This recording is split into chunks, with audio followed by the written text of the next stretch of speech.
नमस्कार दोस्तों, good evening.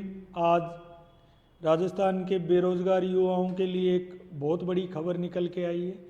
Budget 2024-25 के संदर्भ में वित्त मंत्री दिया कुमारी जी द्वारा विधानसभा के समक्ष वक्तव्य दिया गया और उस वक्तव्य में उन्होंने ये कहा है कि हम इस वर्ष 70,000 नवीन विज्ञप्ति या 70,000 नवीन वैकेंसी लेके आएंगे। निसंदेह चुनावी साल है और जिस प्रकार नई सरकार ने गठन होते ही पेपर लीक रोकने के लिए एसआईटी का गठन किया, पूर्व में भी जिस दिन आरएएस की एग्ज़ाम पोस्टपोन्ड हुई थी तो सरकार की तरफ से ये वक्तव्य आया था कि हम नई भर्तियां लेके आएंगे, प्लस जो राजस्थान कर्मचारी चयन बोर्ड और आरपीएससी दोनों अपना वार्षिक कैलेंडर जारी करेंगी। तो ये दो खबरें मैं बजट के वक्तव्य में आपको दिखाता हूँ। ये विधानसभा के समक्ष बजट के संबंध में प्रस्तुत वक्तव्य है। एक तो है पेज नंबर 17 पे कि आगामी वर्ष सरकार के अधीन लगभग 70,000 पदों पर भर्तियां किए जाने की घोषणा की गई है। चुनावी वर्ष है, बिल्कुल ये परीक्षाएं हर सूरत में होंगी। दूसरा इसमें ये आया है कि एक तो पेपर लीक जैसी घटनाओं बिल्कुल एसआईटी बन गई है और इस एसआईटी ने काफ़ी, पुलिस अधिकारी होने के नाते बता रहा हूँ, इस एसआईटी ने कार्रवाइयाँ भी की हैं।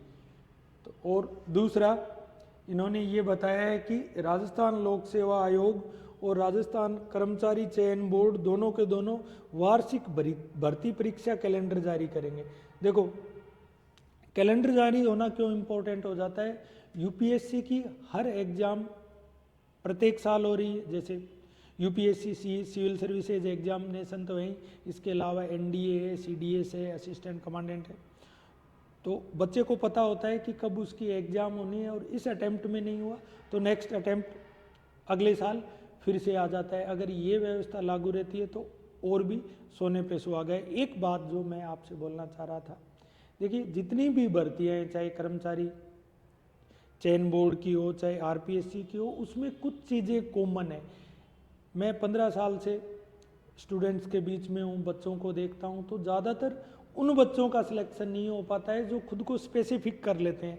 जैसे मुझे तो सेकंड ग्रेड की बच्चे आते हैं, सेकंड ग्रेड की तैयारी कर रहा हूँ, एसएसटी से सेकंड ग्रेड देनी है, वो वैकेंसी अगर 3 साल किसी वजह से नहीं आ पाती है, वैकेंसी आने के बाद वो वैकेंसी कोर्ट में लिटिगेशन में चली जाती है, तो आपका बहुत सारा समय, बहुत सारी जो एनर्जी है वो आपकी उस चीज़ में खराब चली जाती है।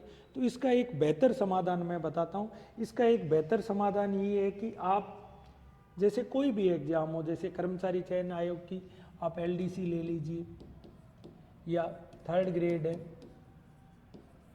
टीचर्स परीक्षाओं में 2nd grade, 1st grade, sub inspector Rajasthan police और आरएएस। देखो इनमें कॉमन क्या है, इनमें कॉमन है एक तो राजस्थान जीके में हिस्ट्री आर्ट एंड कल्चर का एक पार्ट हो गया, एक पार्ट ज्योग्राफी का हो गया, एक पार्ट इकोनॉमिक्स का हो गया, एक पॉलिटी का पार्ट हो गया। ये हर एक एग्जाम में ये टॉपिक कॉमन है, सिलेबस सारा का सारा सिलेबस ओवरलैप होता है। इवन जैसे लास्ट ईयर जो सीईटी के पेपर हुए थे 10+2 लेवल के, उनके पेपर का भी स्तर बहुत अच्छा था। तो एक तो राजस्थान जी के जिस बच्चे को तैयार है वो इनमें से हर एक वैकेंसी को दे सके, इनके अलावा भी काफ़ी सारी वैकेंसी है।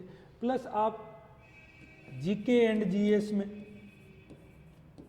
वही इंडियन हिस्ट्री हो गया, ज्योग्राफी हो गया, पॉलिटी हो गया, इकोनॉमिक्स हो गया, साइंस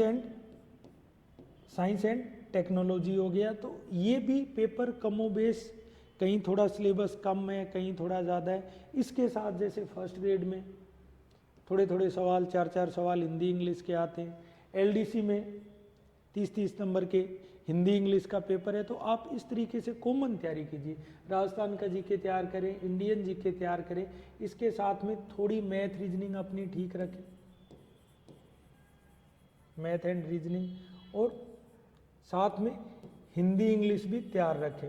आप खुद को, जैसे मुझे जो समझ आया 15 साल में कि राजस्थान वाले बच्चों के साथ ये दिक्कत है कि वो खुद को स्पेसिफिक कर लेते हैं। स्पेसिफिक मत कीजिए, वो वैकेंसी 2 साल 3 साल नहीं आती है तो आपका बहुत बड़ा समय उसमें लग जाएगा। जैसे सब इंस्पेक्टर भर्ती है, सब इंस्पेक्टर का सिलेबस एज इट इज जो RAS प्रीलिम्स का सिलेबस है वही है, और सब इंस्पेक्टर में मोस्टली वही बच्चे नौकरी लग रहे हैं जो या तो RAS की तैयारी कर रहे हैं या जो ऑलरेडी कांस्टेबल। आपके सामने मैं कितने ऐसे एग्जाम्पल गिनवा दूंगा, जैसे प्रेम सुख जी डेलू हैं जिन्होंने patwari first grade second grade third grade sub inspector RAS से होते हुए IPS तक पहुंचे।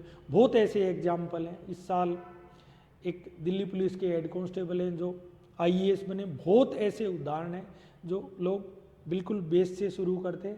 पहली कोशिश ये रहनी चाहिए, ये कॉमन चीज़ें आप राजस्थान का GK तैयार करें, इंडियन GK GS तैयार करें, थोड़ी हिंदी इंग्लिश तैयार करें, थोड़ी मैथ रीजनिंग तैयार रखें। जैसे रेलवे की 1 लाख वैकेंसी जा रही है तो आप खुद को, एक तो पहला काम तो ये स्पेसिफिक करके नहीं रखें।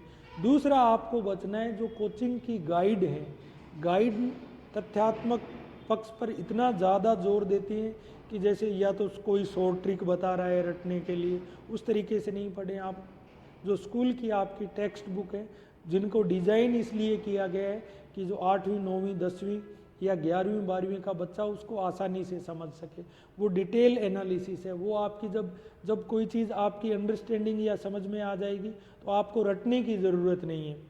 गाइडों की बजाय टेक्स्ट बुक का अध्ययन करें। फिर भी टेक्स्ट बुक काफ़ी सारी हो जाती है, हम आपके सामने जल्दी एक प्रॉपर बुक जो टेक्स्ट बुक पर बेस्ड होगी, राजस्थान अध्ययन की किताबों पर 2 या 3 दिन में हम इसी वीक में आपके सामने राजस्थान GK की किताब लेके आ रहे हैं। और किसी भी प्रकार की गाइडेंस के लिए आप हमारा टेलीग्राम चैनल है IM में श्री गंगानगर ज्वाइन कर सकते हैं।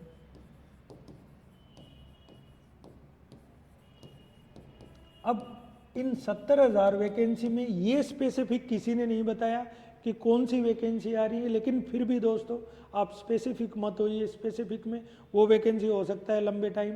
हम जल्दी कॉमन बैच एक स्टार्ट कर रहे हैं जिसमें राजस्थान का इतिहास, कला, संस्कृति, विरासत, राजस्थान का भूगोल, राजस्थान की राजनीतिक व्यवस्था, राजस्थान की अर्थव्यवस्था प्लस इंडियन GK प्लस जो मैथ रीजनिंग का एक बैच स्टार्ट करने वाले हैं जो बहुत जल्द आपके समक्ष होगा। धन्यवाद। जय हिंद, जय भारत।